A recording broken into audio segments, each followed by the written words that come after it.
Sei impazzito. Sono l'uomo che sussurrava ai cavalli, quelli che sono là dietro. Io la porto in posti spettacolari e questo pensa alle No, stronze. questo è spettacolare veramente, cioè gli animali allo stato brado.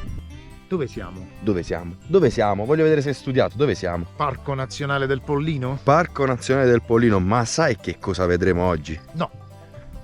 Sono curioso però, Oggi visiteremo uno dei paesi arbresci. Albanesi. Bravissimo. San Paolo albanese. Ah, San Paolo albanese. Io conosco San Paolo do Brasile, però questo credo che sia diverso. Ma ragazzi, ma come fa a spezzare sempre la magia quest'uomo? Siediti, iniziamo a me, rifletti.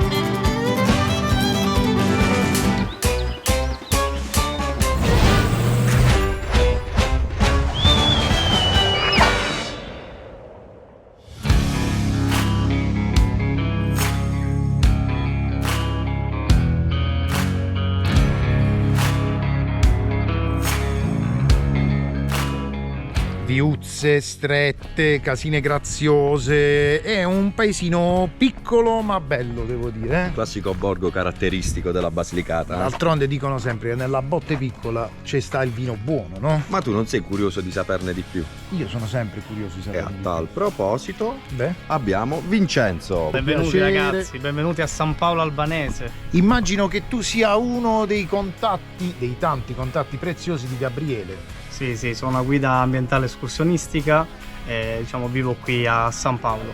E infatti riflettevo su una cosa, Cioè? secondo me siete proprio nel periodo giusto per ammirare una delle perle, di San Paolo. Ah sì?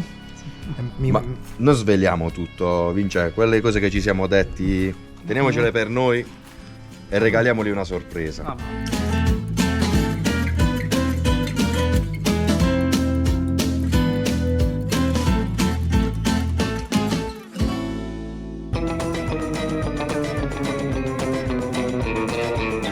questo che è il tesoro forse più grande di San Paolo albanese, la peonia peregrina o bangiurna nella lingua locale.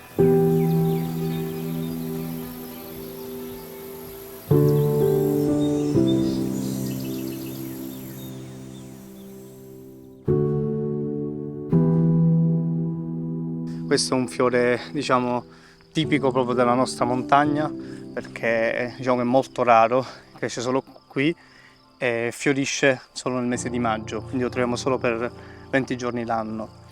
Diciamo che è un fiore che si lega molto alla tradizional Brescia, perché quando sono arrivati i nostri avi, siccome loro venivano comunque dalle parti della Grecia, Albania, quello che all'epoca scappavano dai turchi, hanno poi ritrovato questo fiore, hanno sentito proprio parte della loro terra.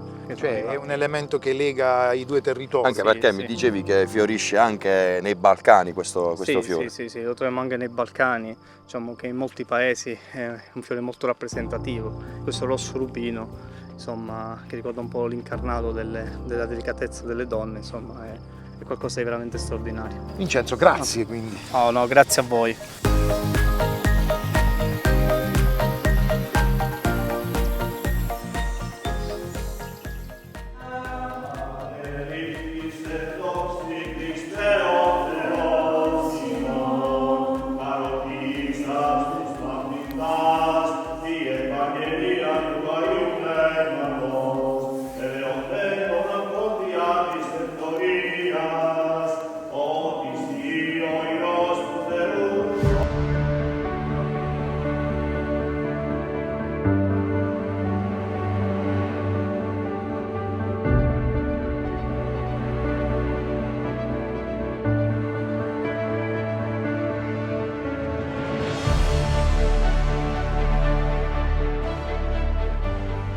Lisanna, buongiorno. Buongiorno. Poi benvenuti a San Paolo Albanese. Grazie. Sergio, ti ho portato nel fulcro della tradizione e della cultura Arbresh di San Paolo Albanese. È il primo posto dove si fa tappa in genere. È il fiore all'occhiello del comune di San Paolo e qui dentro c'è tutta la nostra storia. Allora io sono curiosissimo di scoprire questa storia, perché non capita tutti i giorni di vivere questo dualismo anche, no? Tra una cultura italiana e la cultura albanese nello stesso luogo. Quindi Teresa, se possibile, io lo Certamente, visiterei. con molto piacere.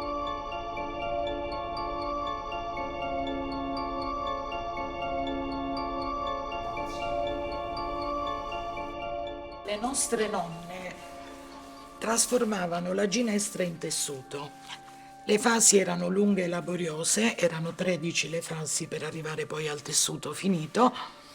Iniziava il tutto con la potatura della pianta, che avveniva nel mese di marzo ed era l'unico lavoro a cui si dedicava l'uomo. Per il resto era tutto lavoro femminile.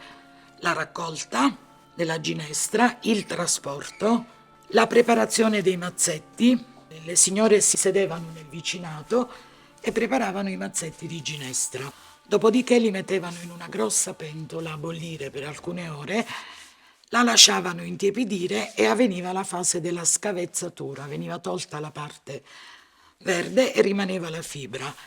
La fibra veniva messa in acqua per alcuni giorni, dopodiché avveniva la battitura.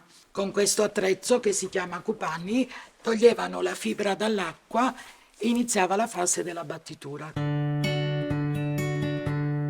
Dopodiché la spatura con la spatola la passavano per togliere tutte le impurità, la pettinatura, quindi veniva la cardata tipo la lana, però Sì, sembra molto la lana, quella sembra dei la vecchi lana. cuscini. Dopodiché veniva raccolta in filo. Una volta avvenuta la colorazione, il filato era pronto per essere passato al telaio per l'orditura e la tessitura. Praticamente qui si concludeva il ciclo. Qui si concludeva il ciclo e in base all'ordito che dovevano realizzare usavano il pettine adatto. Il tutto accompagnato dalla navetta, la spola, che andava da una parte all'altra al telaio e quindi c'era il tessuto. Qui abbiamo l'abito antico tradizionale che si chiama in Arbresh camisola mepiksen, interamente realizzata al telaio. Bellissimo. Ma la cosa bella è coprispalla. il coprispalla, che è tutto ricamato con filato in filigrana dorata e argentata. Il corpetto che o è ricamato a mano oppure in tessuto prezioso laminato e questo è gallone, veniva cucito. Era tutto un rituale. Tutto un rituale e si indossa in occasioni particolari, Ad esempio? ai matrimoni. La nostra giornata a San Paolo Albanese sta per terminare e termina in un luogo che è emblematico, il giardino botanico che è stato realizzato nella parte alta del paese ed è un luogo dove ci sono specie protette rare di piante come il pero, il melo, il ciliegio, ed è veramente simbolico perché testimonia la rarità di tutto quello che è possibile apprezzare in luoghi come questo. Basti pensare a tutto quello che abbiamo visto nell'arco di questo viaggio, non ultimi, oltre alle tradizioni, ai luoghi, alla religione, alle usanze, l'enogastronomia, i pat, queste produzioni alimentari che sono tutelate, che ci ha preparato ad esempio Luigina. La petola è un piatto tipico albanese, esclusivamente di San Paolo e non di altri paesi. Che mangiamo oggi, Luigina? Faccio assaggiare una petola nostra albanese imbottita con frittata e ricotta fresca. Si mette dell'acqua, mezzo cucchiaino di sale, si diluisce bene bene, poi si aggiunge la farina di grano tenero, la nostra carosella di carnara, si fa l'impasto con sole, acqua e sale e farine e niente più. Perché era un piatto molto povero che usavano i contadini a portarli in campagna, oppure nelle tradizioni si poteva guarnire con un po' di ricotta fresca dentro, un po' di formaggio, quelle che avevano. Si fa un impasto molto liquido e poi si mette sulla pietra.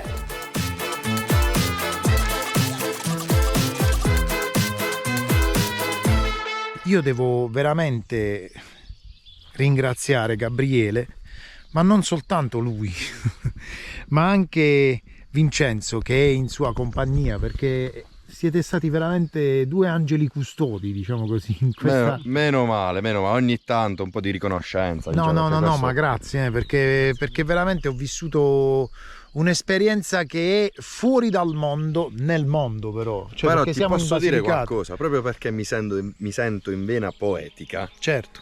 Che cos'è questa bellezza senza l'amicizia, Sergio? No, è fondamentale. È vero. Perché sono tutte delle doti, diciamo, che rendono indimenticabile un viaggio. Venite a scoprire San Paolo Albanese, ragazzi, è una chicca imperdibile.